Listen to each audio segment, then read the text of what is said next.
Hey guys, this is Awesome John 22 coming at you with another review today. This time of another Power Rangers toy. We're looking at the Power Rangers Super Megaforce Legendary Megazord, also known as Gokaiyo from Gokaiger in Japan. And I'm gonna go ahead and say it right off the bat. I really like this guy, and I think in a couple of different ways he's actually better than his Japanese counterpart. Don't hit me! Okay, no, but in all seriousness, yes, I think he does some things better than his Japanese counterpart, and I'm going to try to explain to you today why I think so. First of all, I want to apologize for any pounding you might hear in the background. It would seem that my apartment manager is just scheduling all apartment maintenance around the days that I'm going to be shooting reviews.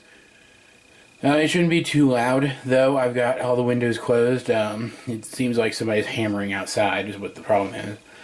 But yeah, so if it bugs you, tough.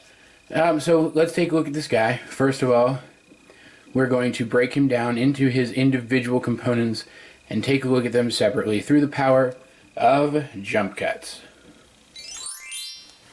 Here we have these guys lined up in their separate vehicle modes. As you can see, we have kind of a pirate theme going on. You've got the anchor on pink, you've got the boat, you've got the symbol for the series, which is this silver skull and crossbones with a key replacing the skull. I'm not sure what a four-winged jet and a race car have to do with piracy, but a submarine for diving for buried treasure and a hauler for hauling it kind of makes sense. And I do like the motif here. I want to show off the best figure out of the individual vehicles, which is the red skyship in the English version. Very clean. You can't see a whole lot of the robot mode crap here. You can see his leg ports kind of stick out in the back, but they could be thrusters. You could imagine that. And a little tiny bit of his head is peeking through, but it's not too bad. And overall, I really like the look of it.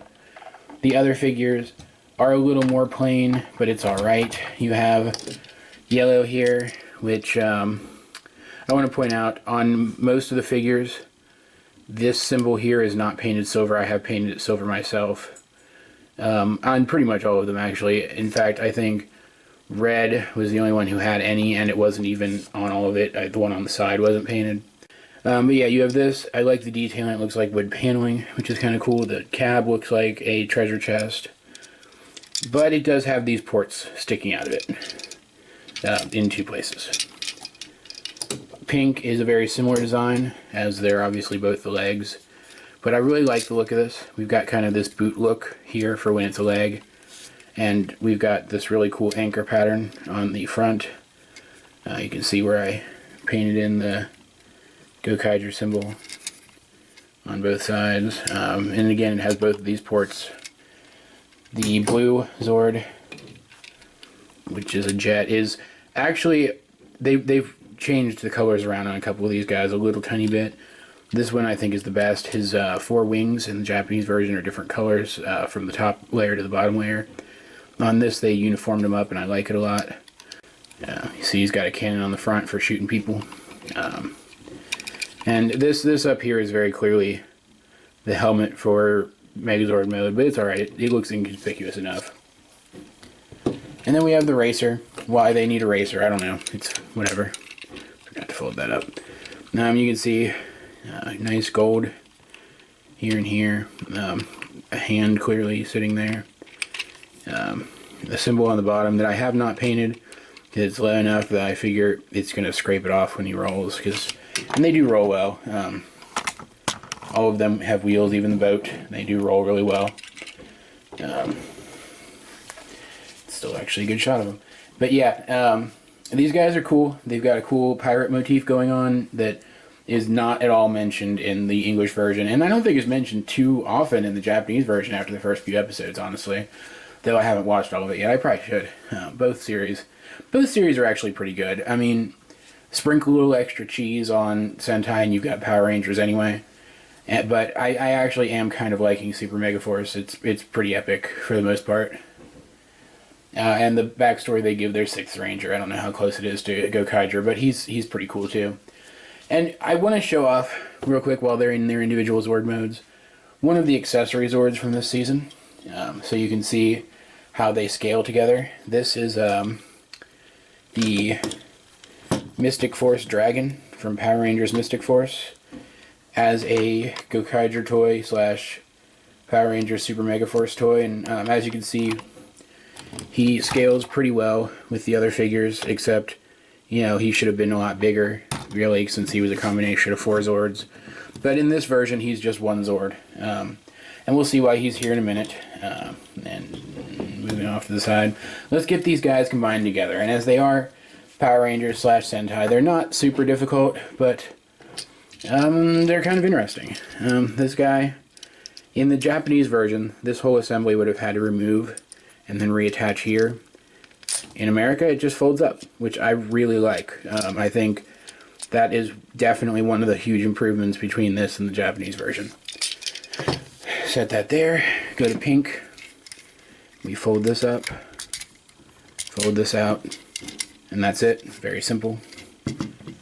Moving on to blue, fold those in, pop that off, fold that out, or in, depending on what you want to combine with him later, which I'm mostly just talking about this to show off the fact that the ports can actually fold up in on the arm pieces, at least, which is pretty good. But yeah, now he's an arm. Moving on to green, we take his little hand, pop it out, rotate the wheels around, and turn him over. Now you've got another arm with wheels hanging off it. And finally, to the most complex transformation goes the Red Ranger.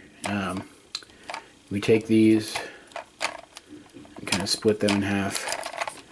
Split kind of everything in half, really, up here. And the swords are just going to fall out. I was trying to be cool and leave them in there, but they're just going to fall out. You fold this out, fold this down that way, fold this down that way. You can see his head, which is without the helmet, is a very cool kind of pirate head with a bandana. And then you come down here and you just fold these back. Very simple. Moving up a little bit, you now take green, plug him in here. It takes a second to get it in there. These ports are pretty strong. Blue, and plug him in there. Yeah. Pink goes on one specific side. Get a better grip. Yellow goes on the other side, obviously. And then moving up to his head, we take the helmet from blue, plug it onto the top, and kind of spread out the wings.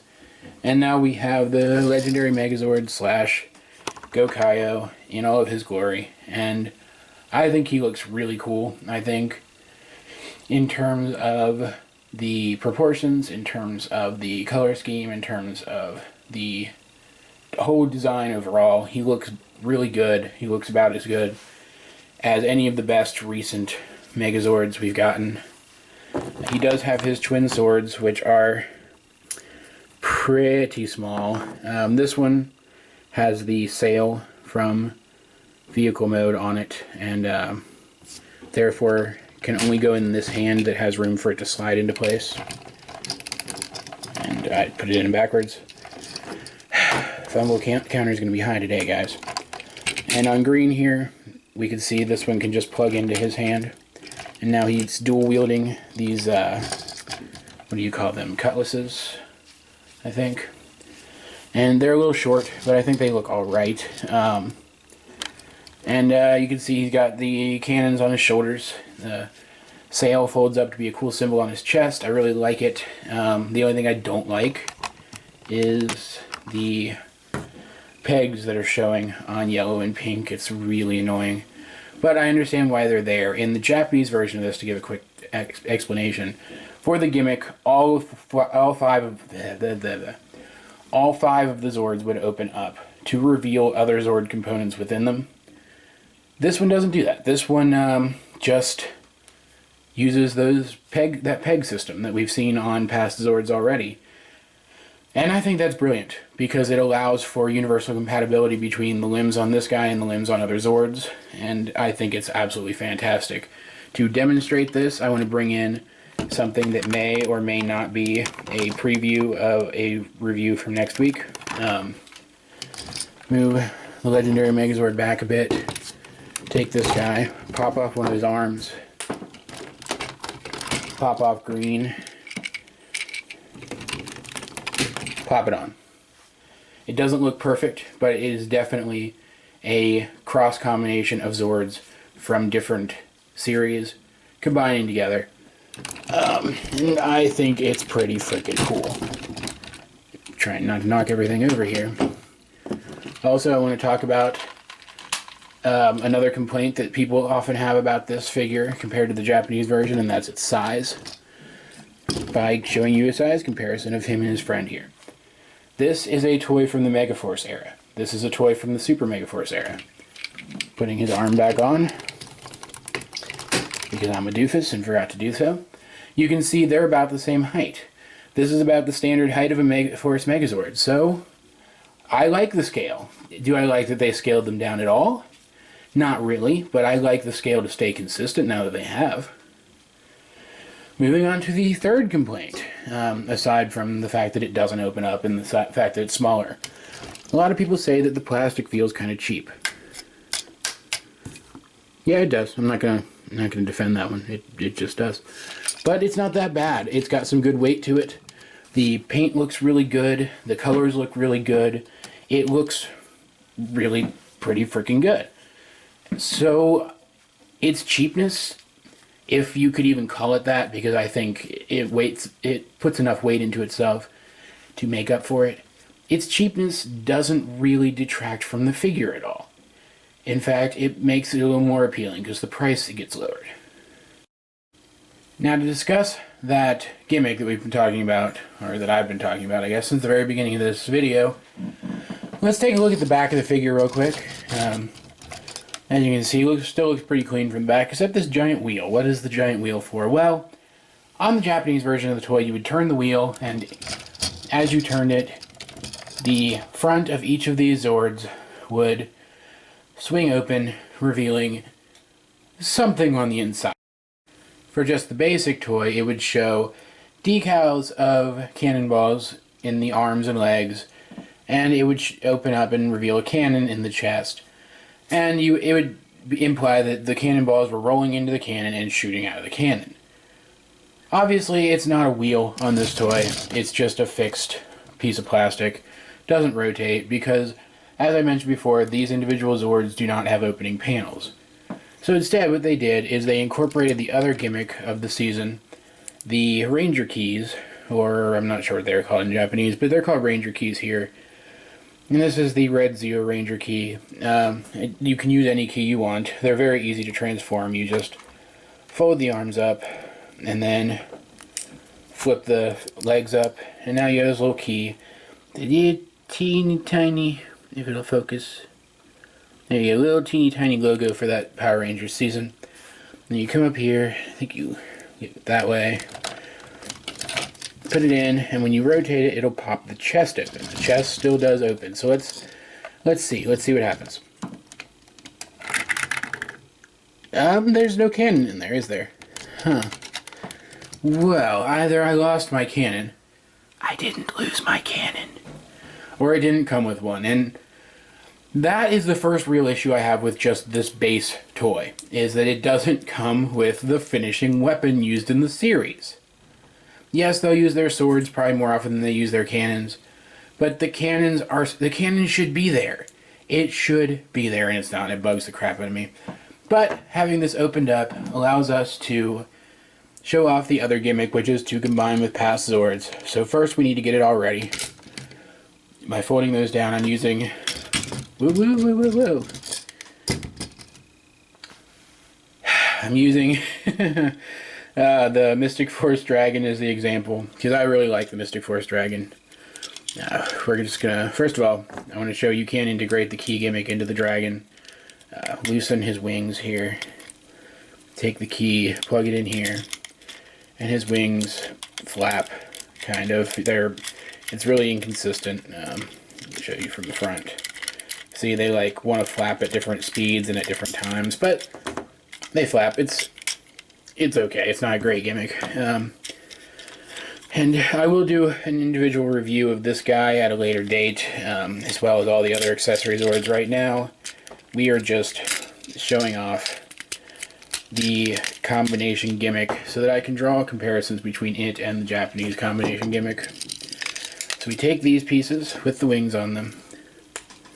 We're going to plug them into the arms. Like so. We're going to take these pieces with these dragon feet on them. We're going to plug them into the legs, like so, covering up the Megazord's feet. You can see now it looks like he has dragon wings, and looking down, dragon feet, and I think that's pretty cool. Now we can take this, and we can fold it up like so, and put it in the chest. Close the chest up.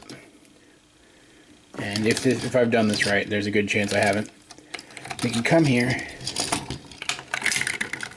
and the head pops out. I'm actually surprised I did it right. And you do have to finish transforming the head yourself. But now you can see, and push this in as far as it'll go, you can see now we have the legendary Megazord with another Zord attached to it, and this gives him the power of flight, and I think you can like breathe fire out of his chest or something too, which is pretty cool. And that's really it. That's it for the gimmick. There are a few other Zords that can combine with this guy. They're all a little underwhelming like this. In the Japanese version, these pieces with the folded up wings would be in the arms. These pieces would be in the legs, and they would fold out the wings and the feet. And I'm going to try to explain really quick why I like this better.